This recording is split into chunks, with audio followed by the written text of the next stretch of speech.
Hello, everyone, and welcome to the Western Spirit. Today, we're going to talk about something very, very important. Ever since October 7th, a lot of us have been wondering, I think, in the West, what exactly do the Palestinians believe? Those who aren't members of Hamas, those who just live their normal lives. What do they see on TV? What do they read in the newspapers? What do they believe in? What does the culture believe in? And so today we have someone who knows this kind of stuff. Itamar Marcus, he's the director of the Palestinian Media Watch, and someone who in 1998 was part of the joint, the representative of the Israeli government for the Trilateral Commission on the Incitement in the Palestinian Authority. So he knows all about what they speak in the Palestinian media and what they see and what they read. So Itamar, it's a pleasure to speak with you. Thank you very much for inviting me. So Itamar, I think one of the things that we have to ask you just right off the bat is October 7th happens.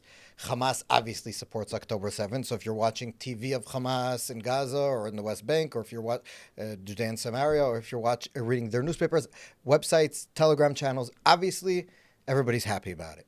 But what happens with the so-called moderate Palestinian Authority?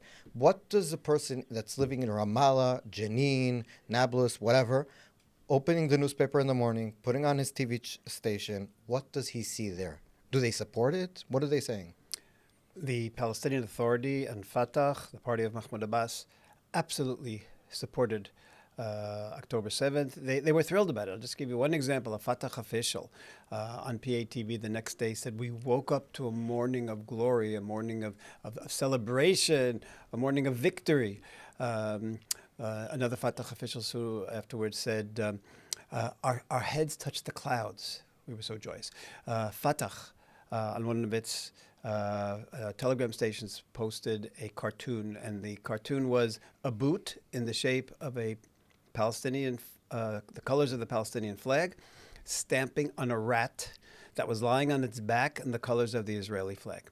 Wow. This was the response of the Palestinian Authority. And then it continued a few months later. Jibril Rajoub, one of the most senior Palestinian Authority officials, some people still believe he might be the successor to Mahmoud Abbas.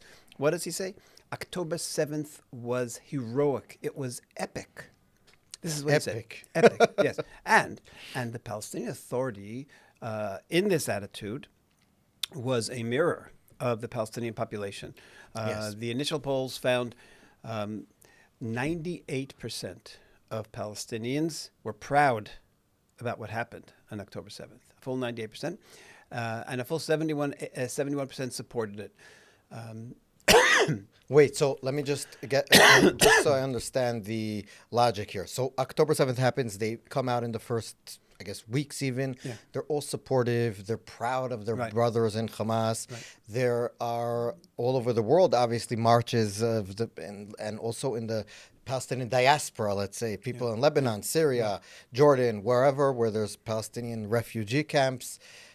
They're not refugees. They're like 5 generations in already, but Beseder, okay. They're all very happy. And then the war starts. And tons of people are dying, and Gaza is being destroyed, and we hear these marches are now changing their tunes, in the West at least. We hear genocide suddenly. We hear Gaza is being destroyed, open-air prison, and all this kind of stuff. So the tone turns from, this is a glorious day, we're beating the Israelis, the Jews, we're destroying, we're victorious, to please save us, we're these poor, innocent people that need saving. We're totally helpless. The Israelis are colonialists. Everybody knows the whole story. Yeah. So what is the change? Maybe did the tune change? Transition. Yes, I'll explain the transition. So the initial response, as I say, was celebration, glory. Look what we did to those Israelis, those Jews. We successful. Then, as more and more Palestinians were being killed, and as Hamas was soaring in popularity in the polls in Judea, Samaria, West Bank, absolutely soaring, even more than in Gaza. The Palestinian Authority decided that they had to start criticizing Hamas.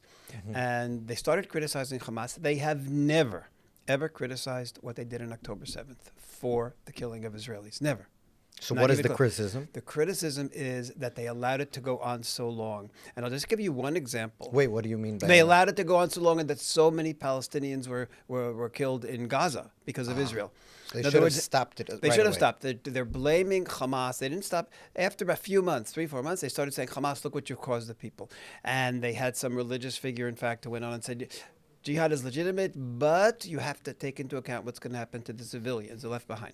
In other words, and this is so critical, they have never said October 7th is wrong. And I'll give you a recent example from 2025, over a year and a half afterward. Mahmoud Abbas's senior advisor, his name Mahmoud al-Habash, on TV, was being interviewed, and he said he wanted to criticize Hamas. Yeah.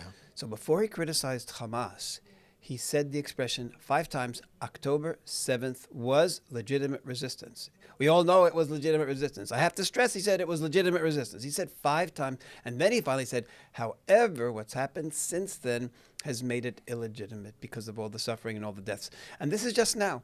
In other words, a year and a half afterward, the official Palestinian Authority message to its people is that killing Israelis, killing Jews is completely legitimate, not just in Judea, Samaria, and Gaza, but even within all of Israel. This is the PA ideology. So, and just to clarify, there was rumors, or I don't know rumors, Abbas himself, the head of the Palestinian Authority, did he ever put out any actual, press releases saying this was not good to do, some kind of I remember there was something that he put out. What exactly did he say? So a few weeks after October 7th, Yeah. American Secretary of State Blinken visited and met with Abbas and was pressuring him. They had been pressuring him from the day one. To say something against and he it. pressured him, they're getting American money, he pressured him to issue a condemnation. So it wasn't a verbal condemnation, and it wasn't ever a condemnation. What he wrote on his Wafa, the official Palestinian Authority news agency, said Mahmoud Abbas announces that what happened doesn't represent the Palestinian Authority. Only the PLO does. And after an hour, we had already copied it. They took it down? They took it down, and he changed it without any reference to what happened. And they said, and then the new announcement was, the only true representative of the Palestinian people is the PLO. Period. What does that have to do with October 7th? Nothing. Exactly. And that's the point. Mahmoud Abbas, because he has been promoting this, he's been promoting, justifying, legitimizing the killing of Israelis. Ever since he's been around, as legitimate, as part of legitimate resistance against Israel. Therefore, he can't come and tell his people it was wrong, especially since it was so popular. And this is where we are today. Still, the PA does not reject October 7th, all the murder, all the rape, all of the, in fact, even the taking of the hostages. Over the years, the Palestinian Authority has supported the taking of hostages. After the Gilad Shalit deal, we have Abbas in his voice congratulating the people. They said they did a very good job. They kept that guy alive for so long. Mahmoud Abbas. So taking of hostages is also, there is virtually nothing that Hamas does that the Palestinian Authority doesn't see as legitimate and hasn't been promoting over all the years. The major difference between them is political. It's not even tactics. It's how you. Yes, the difference in the tactic is that the Hamas does it, and for the glory of Allah, posts videos and celebrates it, whereas the Palestinian Authority supports it more passively by rewarding the terrorists, honoring the terrorists, naming schools after the terrorists, but they don't usually refer specifically to the particular attack. Sometimes they do, but as a rule, they celebrate the terrorist and what he did, and not what he did. They celebrate the terrorist, whereas Hamas celebrates what he did. So they're like completing each other. Exactly. So one does it, the other one gives him the money to do it. It's so. Yeah, I'll give you an example. Just recently, on the anniversary of the Munich Olympic massacre. Yes. Palestinian Authority every year on the anniversary celebrates it. So what do? They honor all the people that were involved. They never refer to the Israelis who were killed. They talk about the glory. One time they wrote in the official newspaper, he raised our stars over the streets of Munich. Raised our stars. Well, what? Oh, he killed Israel. So that's what they do. The PA celebrates the people, they celebrate events, but they somehow hide the fact that civilians were killed and civilians were murdered. So all the time we've seen in the West, when they talk a lot, some places we don't even see this, but when they talk about the incitement, the education, that they teach people to kill Jews and all this kind of stuff, it's all attributed to Hamas. That's in the West, but it's not true. You've talked about this for years, decades at this point, about the fact that the Palestinian Authority's own education system, what they teach the children, the cartoons that they watch, the songs that the kids sing before bedtime. Can you give us just a little bit about, like, throughout the years, what do they teach children? How are you, as a child, what do you learn when you're growing up in the Palestinian Authority? Again, the moderate Palestinian Authority. What do they teach you in your school about the Jews, about Israel? What is the highest pinnacle of success? What do you need to strive to be if you're a Palestinian? Okay, so the Palestinian Authority teaches its children that Israel is a foreign colonial implant imposed on them. They teach that, and this we have not just to the children, we have this from Mahmoud Abbas in his own words. The Jews were hated and massacred throughout the centuries since the Middle Ages. Yes. But not because they were Jews, explained Mahmoud Abbas, but because of their social role. They're taking usury and their social role and other things. In other words, the Jews were responsible for anti-Semitism. And in fact, he mentioned the Holocaust as well. He said, in fact, through the Holocaust. In one interview, he said, Hitler and Europe killed the Jews. Hitler fought the Jews because they were causing ruin. They were causing ruin. In other words, Hitler was killing Jews as self-defense. And then he says, and we have the same situation. We have a right to fight against Israel because it's an issue of self-defense. So he commiserates with Hitler. I won't say going so far, but he identifies. On this issue. No, he definitely identifies. Yes. He's saying we are suffering from the Jews Just like the them. same way they suffer. Everybody in the world. And this, what he's doing is he's justifying Palestinian anti-Semitism because he's saying it's not just we who hate the Jews. It's everyone. Everyone hates the Jews. Everyone has a good reason. And then the Palestinian Authority takes us to the next level. So what did the Europeans decide to do? What did Balfour decide to do? They decided to find a place to send what they refer to sometimes as the human waste. And they said they stole Palestine as if there was a Palestinian Arab entity, Right. which of course there Nothing wasn't. was here, Nothing basically. was here. Yeah. They stole Palestine, they teach, and they planted the human waste here in order to get rid of them. And this is amazing. Mahmoud Abbas was speaking in the UN, and he had a written text that probably his staff read for him. And then he talked about, this is just a year or two ago, and then he's talking in the UN, and he said that the colonial powers planted the Jews here to be a colonial, and then he looks up from his written text, and he said, the truth is they wanted to get rid of the Jews. Two birds with one stone. And this is the ideology. Plant the Jews here, get rid of the Jews, and have a colonial implant to control the oil in the Middle East. They think. That's what they think. That's what they teach their children. That's what they teach. And therefore, you, child, will grow up and you will liberate Palestine.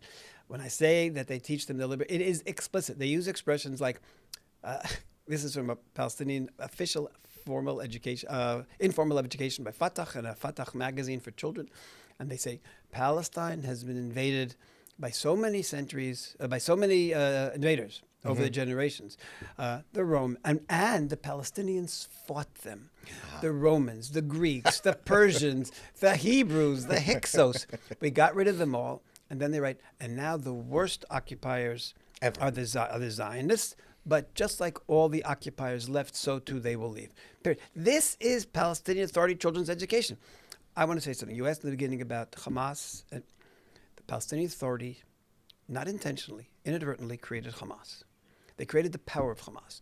When children are growing up with this message, and the final part I didn't mention, and you, child, therefore you have the obligation to liberate Palestine, they grow up, age 5, 6, 7, they're hearing this their whole lives. They reach 17, 18, 19, and they say, oh my God, what am I doing here with the PA? They're not fighting enough. They're not active enough. And they think that the Hamas is the real thing based on what they've been taught by the PA. So they take the PA ideology and it puts them right into the hands of Hamas. And then we have October 7th, done by Hamas and celebrated by the PA.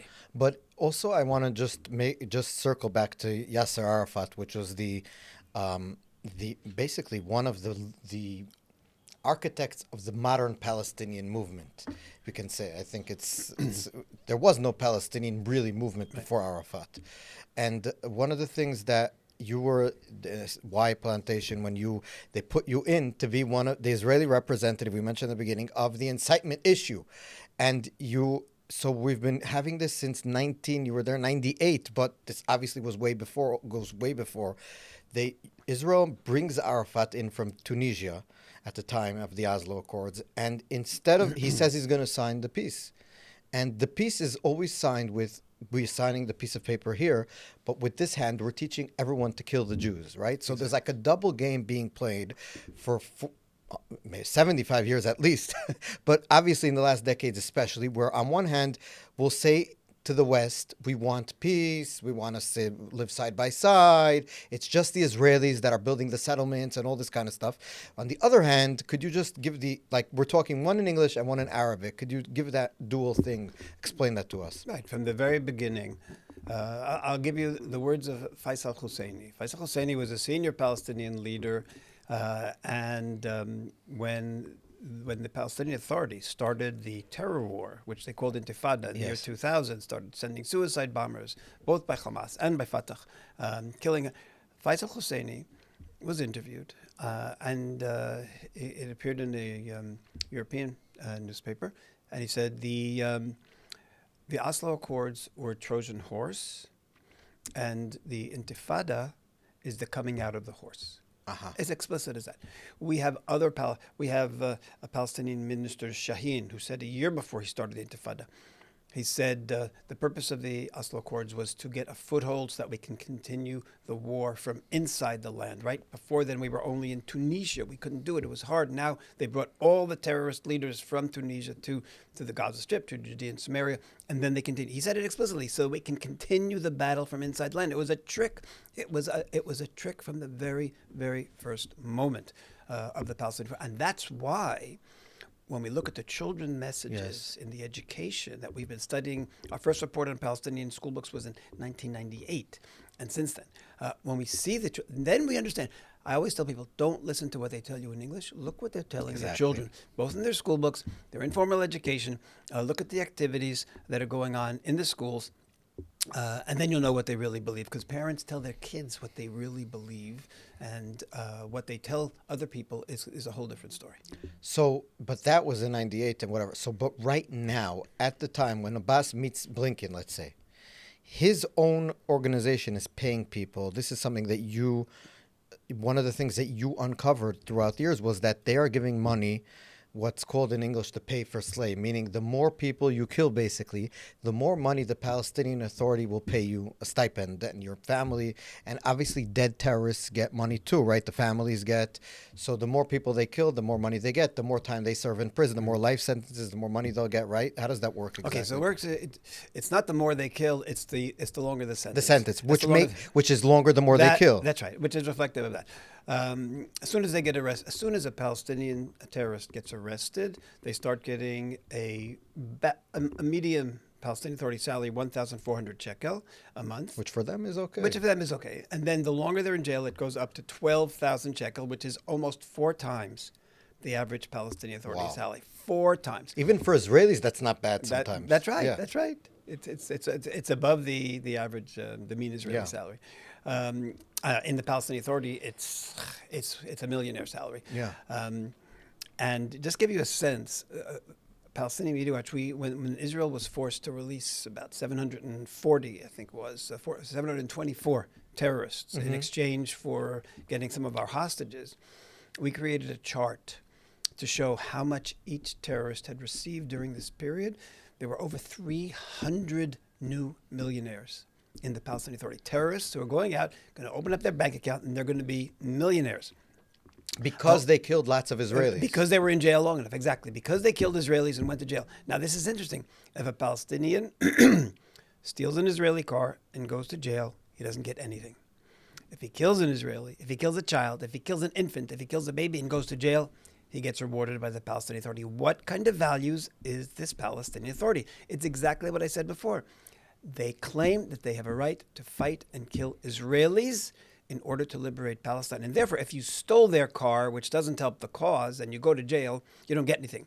But if you kill an Israeli baby, you get lots of money because you killed a baby. Were there instances over the years? I remember, for example, the Fogel family that was slaughtered, children, everything, that there was such an outcry where they said, oh, no, this doesn't represent us, right? There was at the time, and they stopped some of the money. And so they do this in sort of like a duplicitous way where they'll say, oh, there's the clean kills where it's okay in Tel Aviv in the supermarket. Yeah. But if it's in like too gruesome, the pictures, then we're like, oh, my God, right? There is this sort of double play where they'll say, oh, you could kill people in a nicer way. Okay, so the double play was there, but it was different. Tell us. The terrorists who were Hakim Awad and his cousin were not found right away. Uh-huh. So during the first month or two until they were caught, the PA said this was so gruesome, it was done by Thailandi workers. It couldn't be that a Palestinian would go into a house and slaughter three babies in bed. It was, and that's the way they left it. They said it was not Palestinian. So they don't believe that these people did it specifically. They denied. Yeah. No. Now, later on, they eventually, and by the time they arrested them already, it was a couple of months later, it was less of a news story, and they just ignored it. They didn't say anything about it. But did they give them the money? They absolutely gave them the money. They still got the money. Absolutely gave them the money. And not only that, they interviewed a relative of the family, the mother of one of the terrorists on TV.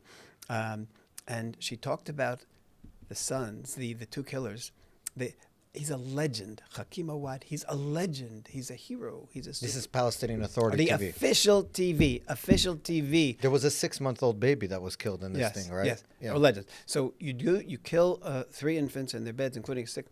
You become a legend in Palestine. And the official interviewer on Palestinian TV said, thank you, we will send them our best wishes. It's funny, but it's so sad because we have a few million in the Judea and Samaria, and another, depending on the numbers, but let's say at the top end 2.5, the lower end, according to which demographic expert talked to you about, less than 2 million, but still millions of people in this area are being taught daily that it's good to kill Jews, right? And not only taught, they're getting subsidies to kill the Jews. Maybe another example.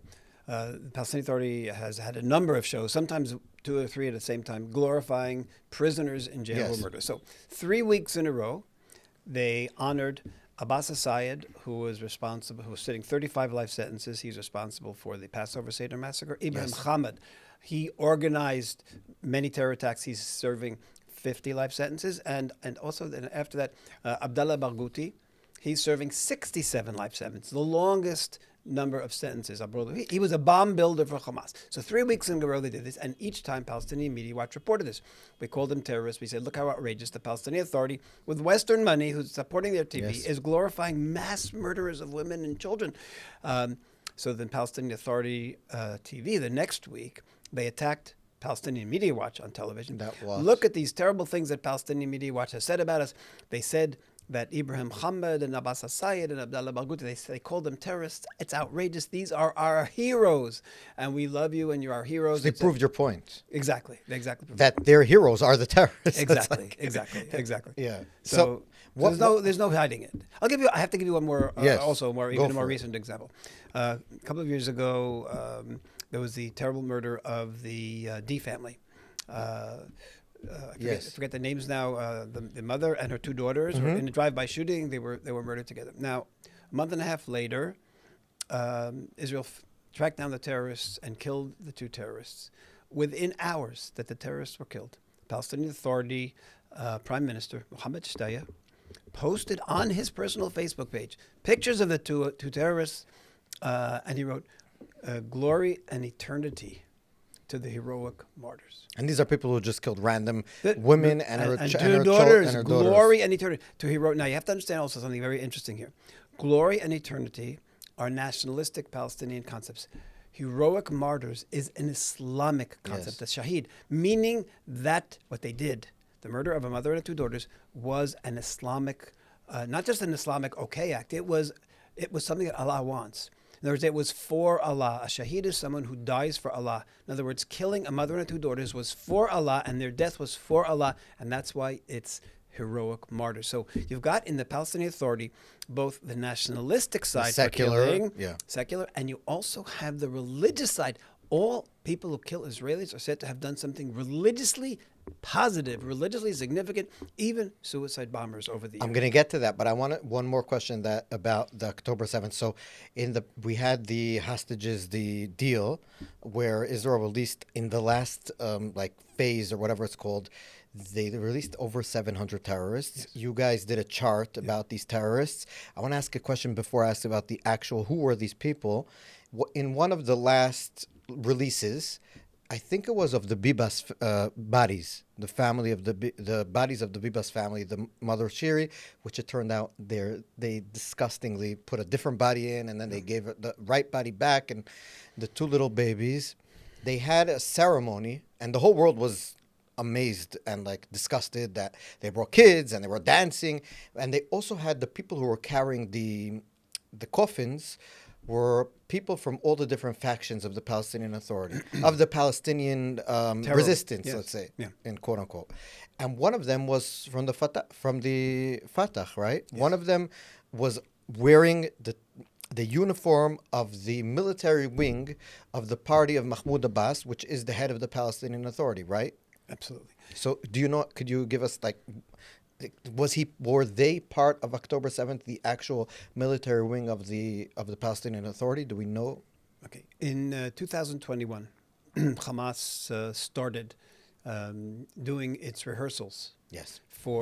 And we have the videos, and they created a special account on Telegram, which they called the Joint Room.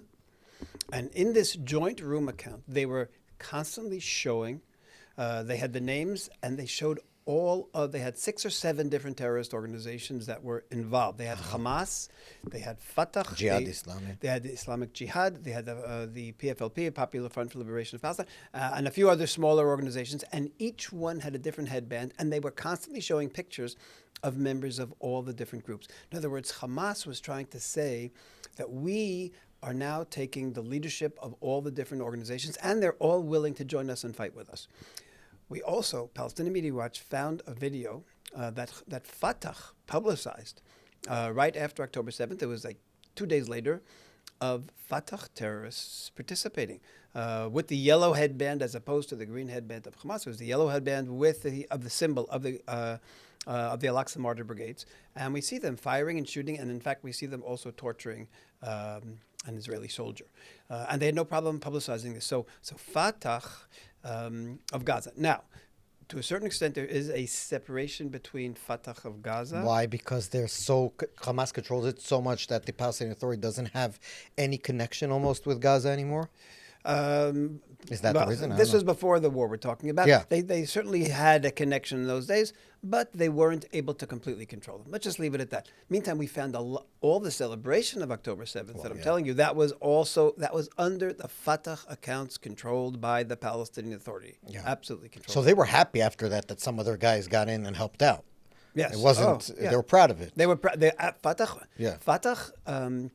youth groups. On October 7th, the Shabiba, the campus youth groups, universities, which are funded by American taxpayers and European taxpayers who fund these universities, they sent out celebration announcements, and they also called to join with Hamas. In other words, Fatah in Judea and Samaria tried to initiate joining together with Hamas so that the fighting that was going on in the south would have been joined by people in Judea and Samaria. Yes, and we have to say also that that Judea and Samaria is very close to the center of Israel, and so if they would have been successful, it would be very, very disturbing to places like we're really sitting in Tel Aviv or in Jerusalem and whatever. So luckily, one of the things that that I think Israel was lucky that they were able to contain them. We've had terrorist attacks, but we've been able to contain them mostly since October 7th. I guess my second question about this is what you just mentioned. So we all seem to think in the West that the Hamas and Islamic Jihad are the two religious groups, the jihadist groups. And then the Fatah and the Palestinian Authority, they're more nationalistic, secular. So all we need to is teach them that this is not the way, and they'll learn that diplomacy is much better. And yet, when they do terrorist attacks, they also scream Allahu Akbar and all this kind of stuff. So could you maybe explain to us Is it true that they're secular, or is there no such thing in the Palestinian society right now? There's no such thing really as a secular person, right? There is no such thing as a secular Palestinian. In polls that are done over the years, when Palestinians are asked, is religion important to you? Is that, the range would be from 92 to 98% of Palestinians saying religious was. But Palestinian Authority is a very religious society. Now, the Palestinian Authority has presented the fighting of Israelis not just as a nationalistic act, but even more importantly, as a religious act. They have said, for example, and the top religious leaders of the PA have said, for example, that the land that Israel exists on is holy Waqf land, meaning it was once under Islam's rule, under the Ottoman Empire, and therefore under Islamic law, it's not allowed to remain in the hands of the infidels. Therefore, any agreement that would ever be made with Israel is temporary, because under Islamic law, you cannot give away this land because it's holy Waqf. So that's it. Israel can't exist under, and these are top religious figures appointed by Mahmoud Abbas who say this. Now, every Friday, there's a sermon on Palestinian Authority TV. Again, it's religious. And officials of the Palestinian Authority Ministry of Religion have been appointed by Mahmoud Abbas and his appointees. 5 times in the last year, we have heard Palestinian Authority religious officials on official TV saying the following statement at the end of their sermons. Allah, go after the Jews, and there's always some adjective there. Not the Zionists. The Jews. Yes. The Jews. Count them one by one. Kill them one by one. Don't leave even one. Extermination. And the reason is because this goes back to the ideology I've been explaining before. The Jews are the source of all evil in the world, according to the Palestinian Authority. Everybody fought to get rid of the Jews. Everybody fought to get rid of the Jews. They massacred them. Finally, they sent them to Palestine. Why did Allah bring them to Palestine?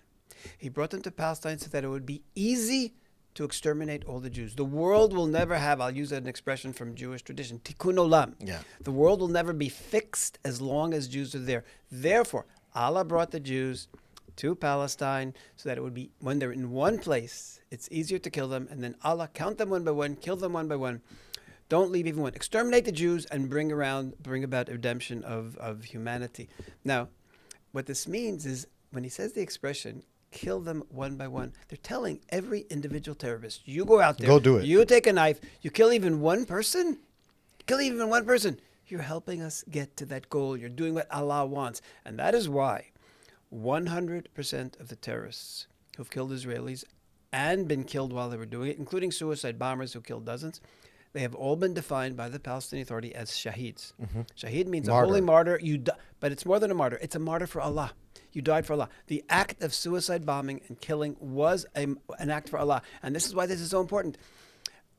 This is so important because Palestinians are much more Muslim and Islamic than they are Palestinian. Yes. Palestinianism is a modern invention. It's artificial. 64, basically. Exactly. With the establishment of the PLO and later Fatah, they tried to impose this identity on the people. Islam is in their heart and their soul.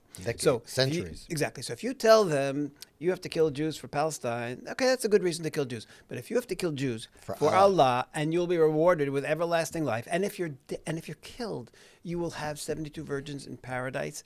Then they're going to do it. Now, I just want to comment about the 72 virgins in paradise, because a lot of people hear that and they think it's a joke. I want to tell you, for Palestinians, it is not a joke. It's a real thing. It's a real thing. One grandmother whose grandson went out on a terror attack, and she was describing how he came and he said goodbye to her. Yeah. And because he was going to his wedding, he showered, put on his best clothes, put on his cologne, because he was going to his wedding.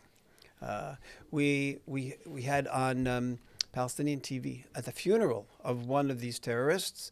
They showed the funeral in the streets, and in the background, they played music and a song, and the song included the word. Yes, it was like wedding music, very cheery, very happy music. And they said, "Here's the most handsome groom going to his wedding." So it's real. And then mothers have said, my son said he wanted to marry the virgins of Paris. I told him, no, I want you to marry a real person. He says, no, I want the virgins of paradise. I'm going to go and be a martyr. And she says, he did it. I couldn't stop him. So we know they take it seriously, and we know it's even a motivation. So it's something, part of the problem with the West and almost all people, is we assume other people are like us. Yes. And so if their ideology is slightly different, we can somehow identify with it. And we can convince them. But when it's so outrageous, like this belief that they're having 70, people think it's a joke. Yeah. They can't get into the mind, the emotional mindset of a person who believes I'm going to blow myself up, kill them, and I'm going to have everlasting sex. I mean, it's crazy, but that's it. And you have to be able to get into their mind and understand the way they're looking at the world in order to understand what Israel's facing with the Palestinian Authority terror. So about the list of the 700 plus terrorists that were released just now. Yeah. So they demanded a certain amount of people who had life sentences. I think 100 plus. How much? 200? Yeah. What were just give us 2 or 3 examples of people who they demand. I just want to explain that it's not like they said, just release a bunch of people. They picked the people. They said, right? They picked the life sentences. The life sentences. Yes. They said this guy and this guy. Israel had a veto on a number of them, but basically they were the Hamas negotiators said, we want these people by name to be released. So who are these people? In 2 or 3 people, give examples. Yeah. So the people, there were people who did horrific terror attacks. One of them was serving 35 life sentences. For what? For being responsible for suicide bombings and other different attacks, some of which he did himself. I don't remember the exact names of some of these people. They weren't the most notorious whose names every Palestinian knows, that we see them honored all the time. Those names Israel refused up till this point. But everyone was released for life sentences, was responsible for murdering Israelis, innocent women and children, etc. So it's not even debatable. Absolutely. There's no such thing. And they're very proud of it. Yes. And many of them were multiple life sentences. And they're millionaires. And when they go on TV afterward, they're proud. It's so interesting. The interviewers point out how many life sentences they had, as this is their badge of glory. He was sitting 16 life sentences. He was sitting 10 So you're life saying sentences. what the Palestinian society looks at what being, like when we would look, what does it mean to be an Israeli hero, an Israeli achiever? It's to be a big scientist, an entrepreneur, a big rabbi who studied a lot of Torah, a soldier who protected Israelis during October 7th now, someone who lost both legs because of people that I know, lost limbs because they're protecting. And for them, this heroes is someone who killed women and children, targeted them specifically, slaughtered them, and the more the better. Yes, and I'll give you you're absolutely correct. And I'll give you an example from a Palestinian school book. If I'm not mistaken, this was a 5th grade Palestinian school book, and it had a section on heroes. Literally, that was the title of the section. Every society has its heroes. They honor them, they glorify them, they name their children after them, they name places after them. And they said, for example, who are some of the Palestinian Authority heroes? And it names 10 names. 6 of them were fighters and terrorists. One of them was Dalal Mughrabi. Yes, the woman, she's in a lot of plays in the West also. Yeah, Dalal Mughrabi led a team of Palestinians in 1978. Hijacked a bus near Haifa. Turned out that it was a tourist bus with Israeli families who were going on a tour together. So that a lot of and they, in the end, 37 Israelis were murdered. 12 of them, children, 2 brothers and their mother were murdered. And the Palestinian Authority teaches children that she is one of the 10 national heroes. Yes. In addition, they have named 5 schools after Dalal Mughrabi. Why is she such a hero, by the way? Because specifically her. Because until October 7th, that was the worst terror attack in Israel's history. It was the most. They were so proud of it. Yes, they were so proud of it. It was the most number of Israelis killed in any terror 37? attack. 37. But also in the wasn't in the Intifada, what was the most people died in the second Intifada in one attack? The Park Hotel, probably? Park Hotel was 25. So nobody got the 37. No one reached it. There were a number in the 20s. Pinnacle of success. That's right. She was the pinnacle of success. Palestinian success. Yes, so we have Nobel laureates, we have people, and they have the murderers. Yeah. Okay, so it's. By the way, the Palestinian TV once went to one of these Dalal Mughrabi schools. Yeah. And they interviewed the children. what do you feel like to be in this school named after Dalai Lama? What do you know about it? So they say, Proud, oh, no? we're absolutely proud. What do they teach us? They teach us to go on her path. They teach us to be like her. We want to be like her. That's the kids. So kids know what she did. Absolutely. They're taught she went to this bus, she killed Yes. all these Jews. Yes. This is such a good thing to do. Yes. So sometimes the Palestinian Authority in their newspaper, I'm not sure exactly what they teach them in the schools, but in the newspaper sometimes they try to say, they raise the number. She killed hundreds. Oh, yeah? but they say that they were soldiers sometimes. Uh-huh. They can't. Doesn't Hamas say that also, that some of the younger people at the Nova Festival were actually soldiers because they were the ages of people who do reserves, and so all the young men are soldiers from their point of view, right? And that's why in the negotiation they want more terrorists for each one because he's a soldier, even though he isn't. That's right. Yeah. So another thing that I think is interesting, we've had administrations change in Washington, and definitely the new president, President Trump, is considered more of a pro-Israel president. I think there's no doubt about it, and they also think about him this way. And you are going to publish a report soon. We were speaking about it before we were recording, and the report basically explains and gives examples of how the Palestinian media speaks about President Trump, and the way they basically. Well, you tell us what do they think about President Trump in their public media speaking? Okay, the official message of the official media of the Palestinian Authority and its leaders who speak on TV, they absolutely mock him. Recent article talked about him as being a moron. I'll just give you a great quote from they have an Israeli affairs expert who appears on Palestinian TV every day, Fayez Abbas. And this is what he said: Trump has a vision like I have a professorship in nuclear physics. Trump has no vision, no ideology, nothing. They've called him, like I say, a moron. They once compared him to Hitler. There was a cartoon which had his face on top, and as you went down lower, there was Hitler's face on the bottom. But didn't they like Hitler? Abbas. So only when he's on their side. Yes, exactly. Yes, it's when it's convenient. Yeah, then exactly. Hitler did the right thing. There was one religious leader on TV said Hitler was sent by Allah to punish the Jews because they deserved it. So was Nebuchadnezzar. So were others. In other words, they use it as it's necessary for them. But in this case, okay, he's like Hitler. They talked about the voters of the U.S. Majority of voters. All the voters who voted for Trump are racist. Trump himself is a racist, and his voters are racist. Wait, the Palestinian in Arabic, they are against racism because, if I'm not mistaken, they're a very racist society for minorities. Like black Bedouins are considered much lower than more lighter skin Palestinians. But suddenly, when it's America, they're against racism, right? Any term that internationally and certainly in the world of human rights has they a love negative, using it. Yes, has a negative connotation. They'll use it. Look, they talk about Israel doing a genocide all the time. At the same time as their TV is calling for the extermination of every Jew, exactly. Don't leave even one. So they have no conflict. There's no consistency.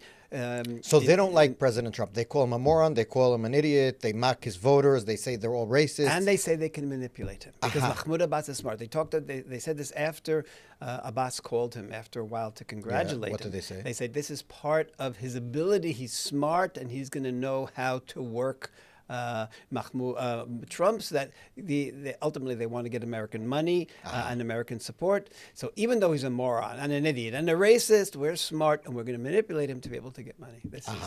And what did they say? I know this is probably not in the report, but what did they say about Biden?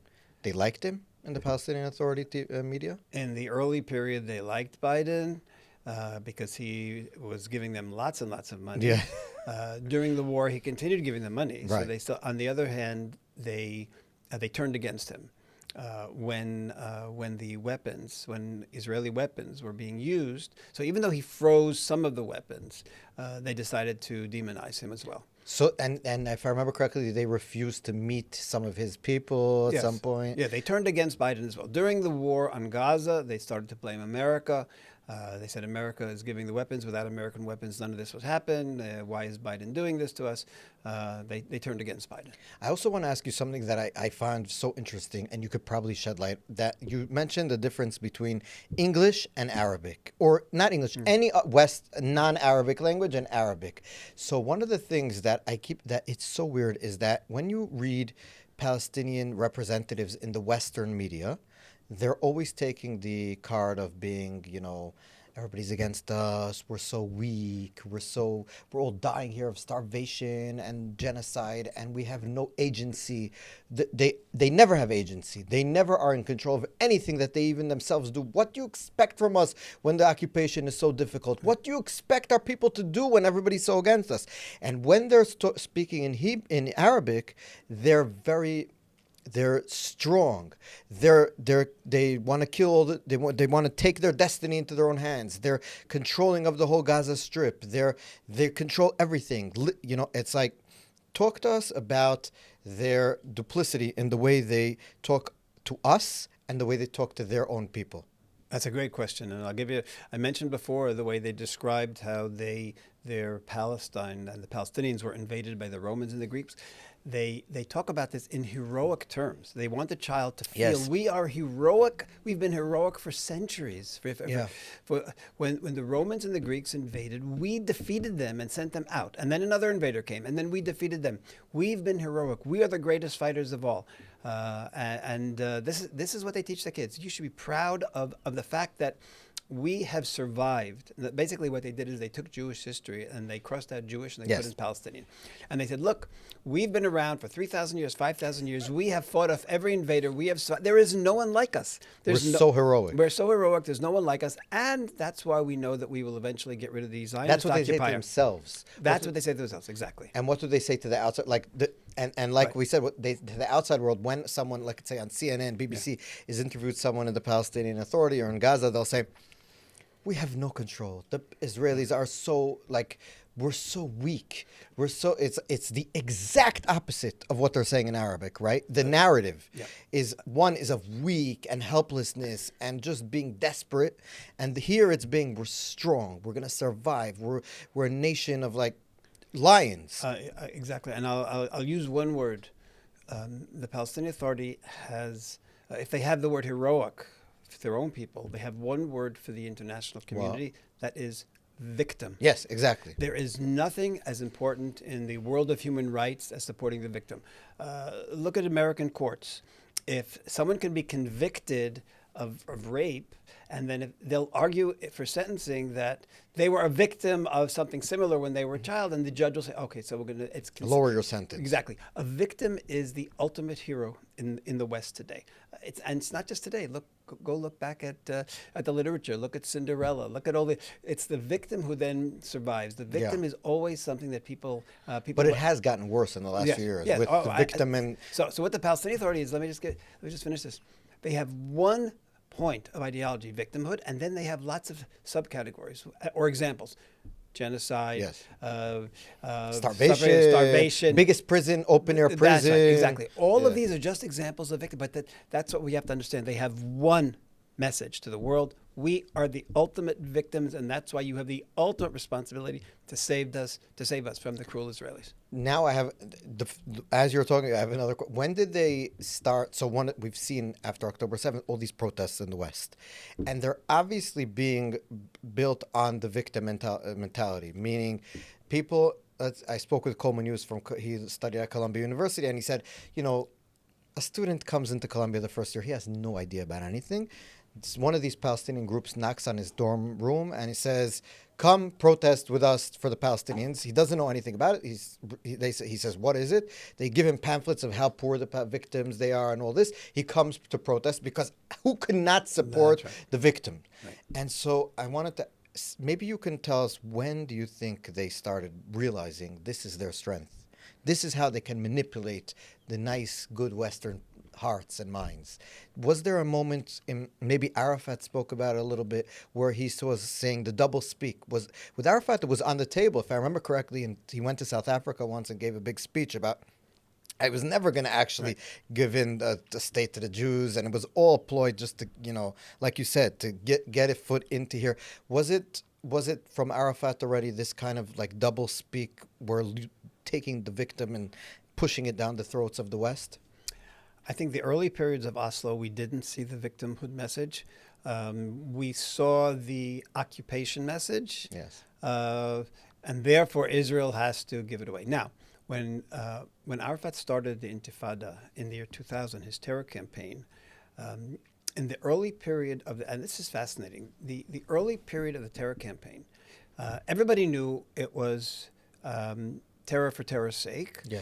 He justified it by saying it was started because Ariel Sharon, who was then not prime minister, he was then foreign minister, went on to Al-Aqsa. Went to Al-Aqsa Mosque with a whole group of people, and they said his visit defiled the Al-Aqsa Mosque, and then they named the terror campaign the Al-Aqsa Intifada. That's the official name amongst Palestinians. It's the Al-Aqsa Intifada. Now, after a while, the Israeli left that was in shock because they saw this going on from the moderate Palestinian Authority, decided to start demonstrating against Israel.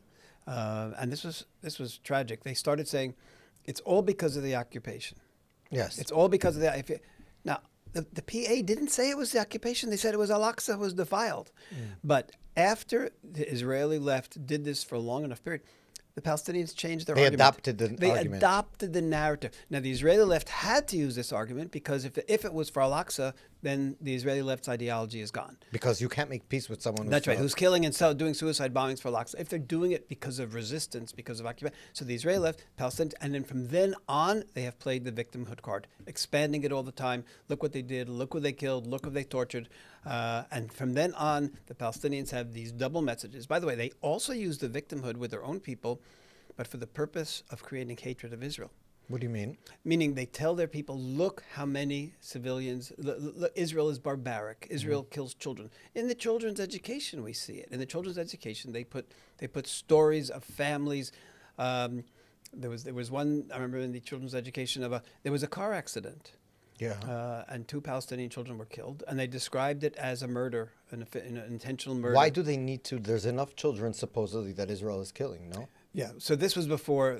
But even before the Gaza war. But even before, there was always 2 terrorist kids come and remember those 2 guys in Gilo in Jerusalem with the knives. They became heroes. These 2 kids. Right. That was Ahmad ben Nasra. 2 brothers, right? Cousins. Ahmad ben Nasra. The cousin was killed. Ahmad ben Nasra. The film of him chasing with the knives, stabbing chasing Israelis. Civilians. He became a Palestinian hero. In fact, I think it was 2 months after his terror attack, he stabbed an Israeli 12-year-old and almost murdered him. He barely recovered, and he's been suffering with since then. The implications. Palestinian Authority already named a soccer game. A football tournament after the Ahmad ben Nasra football tournament. 2 months after he stabbed an Israeli 13-year-old. So that what happens is something outrageous. You've got kids in a school participating in a tournament named after a child their age, and it's named after him solely because he stabbed an Israeli. So why wouldn't one of the kids want to do such a thing? Exactly. I want to have a tournament named after me as well. Exactly. I want to be a hero and I want my family to get some money.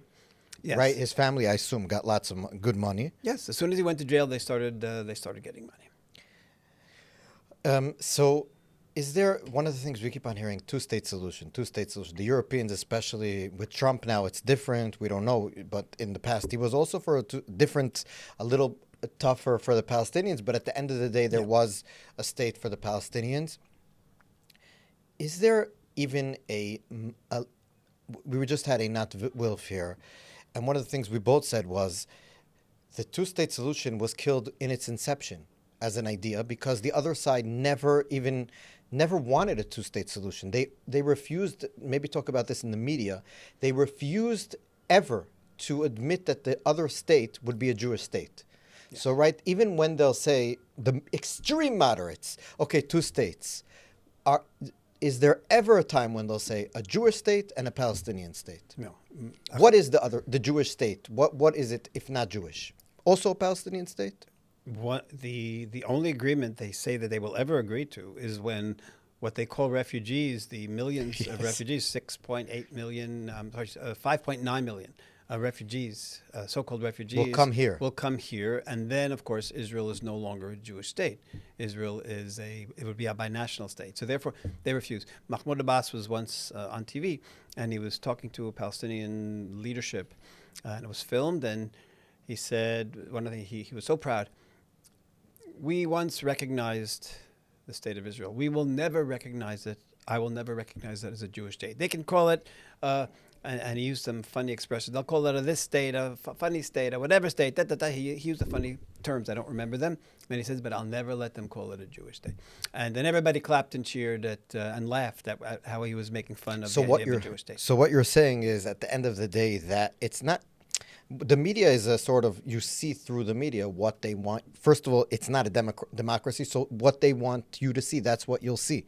In the newspapers is right. If no one's going to write against Abbas in Abbas's newspaper, in the Palestinian Authority newspaper, no one's going to say something against on TV, the official line of the party on the TV, official TV. And so what they're basically saying is that they'll say sometimes two states, but in this other state, it will also be majority Palestinian and therefore not Jewish, and therefore really one state, because at that point it'll just be one state. So they're really lying to the West, saying they want a two-state solution. Israel, even if I disagree specifically with the two-state solution, but Israel agreed in the Oslo Accords, as the focus was at one point to go to a two-state solution. And then Barak and Olmert and even Netanyahu admitted that he wants a two-state solution in the Bar Ilan speech. So Israel comes to them, and there's no real negotiations, right? By the way, I tell you, I would go even beyond this. In the children's education, it doesn't even say two states which we will overrun with refugees. It doesn't even say that. So what does it say? In the children's education, it's the liberation. You will liberate all of Palestine. All of Palestine will come back. There's a story about Jaffa. Jaffa was this, Jaffa was that. It was occupied by the Zionists in 1948, and it will be liberated when we liberate. All the invaders came, and like all the invaders, the Zionists will be expelled. There was even one fascinating, they were talking about the history, and they said, we have to learn the Algerian experience is a model for us. Yes.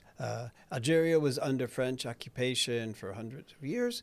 And then in the end, when Algeria liberated itself, every single Frenchman left the country. So too, and then they wrote this in large and in red. Everything all the else Jews? left. So too, every single Jew will leave Palestine in the end. So that's it. That's the message for the Palestinian child. No such thing even about two states and then nothing. They will all go. Every single Jew will be gone. That's the destiny. And you, child, have to grow up and you have to do it. So also one other thing that I think it's important to discuss is the Jew versus Zionist. So in America and in the West, we keep on hearing by people who don't really like Israel, not all Jews, it's just the Zionist. It's just the Zionist. Not every Jew needs to be a Zionist. But in the eyes of the Palestinians, and again, the moderates even of the Palestinians, moderates I say in air quotes, the Jews are all Zionists and the Zionists are all Jews. There's no difference. And even the Jews who say they're not Zionists, we need to destroy them too, right? We need to kick all the Jews out, no matter Zionist or not Zionist. Yeah, there are a number of reasons why the PA focuses on the Jews. And I think the primary reason is the Palestinian Authority, since the very beginning, has been seeking Islamic sources to back up their ideology. Mm-hmm. And as I said, because Palestinians are Muslims. Primarily they're Muslims, only in a very, very distant background in their ideology are they Palestinians. And therefore, everything has to be backed up. Now, in Islamic sources, you're never going to find a reference to Zionists. Because there wasn't. Because there wasn't. So therefore, everything's Jews. And that's why and that's why when in the sermons, when they say, Allah, count the Jews one by one, they don't say count the Zionists. Exactly. Count the Jews one by one, kill them one by one, don't leave even one. It's always about the Jews. And then we see the results. When children are interviewed on TV and they talk about fighting and killing and getting rid of, they never say the Zionists. They always say the Jews. Yahud, Yahud, Yahud. It's always about getting rid of the Jews, killing the Jews, getting rid of the Jews. I'm going to fight the Jews. They should have to go. So that in terms of the Palestinian Authority, the Zionist is a secondary issue. It's all about Jews. So we should tell the Jews of all these organizations in the left of America that we're Jewish, we're not Zionists. they don't like you either. Also, which is also the BBC had this documentary which was found to be total propaganda. One of the things was that they changed when the children in Gaza said we need to kill all the Jews. They changed it to we need to kill all the Zionists because it's not comfortable for people in the West. It's okay to hate and kill the Zionists. It's not okay to kill the Jews. So just the one thing to demonstrate how in the West, like you said, we seem to want to put values that we have onto people here, which it's a totally different ballgame. And if you want to have any progress here or do it, you should first understand who you're dealing with. Itamar, one last question just to understand who we spoke to now. How did you come to, you spoke about before, you grew up in America, came here to Israel to study, and you stayed. What made you, how did you get to study Palestinian media? So I was working as an advisor to Shimon Chidrit, who was the minister at the time of Minister of Religion. I had come to him with a whole series of suggestions for making. I'd seen a lot of what's called religious coercion, something that I wasn't used to from the United States. And I said, this is, it's just the religion shouldn't be dividing us. So I came to him with a whole series of proposals, primarily dealing with religion and state in Israel. Religion and state, and separating in a way that would be good for everyone. And it wouldn't destroy the fact that we're a Jewish state by any means, but it wouldn't turn it into something divisive, but turned it into something united. He liked my ideas.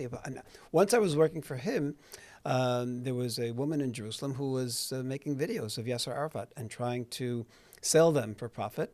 And because I was working for a labor minister, this was the eventually Rabin and Peres government that signed the Oslo Accords. So I was sent these videos, and together with different members of the Labor Party, at the time, moderates in the Labor Party, we started showing these videos in the Knesset.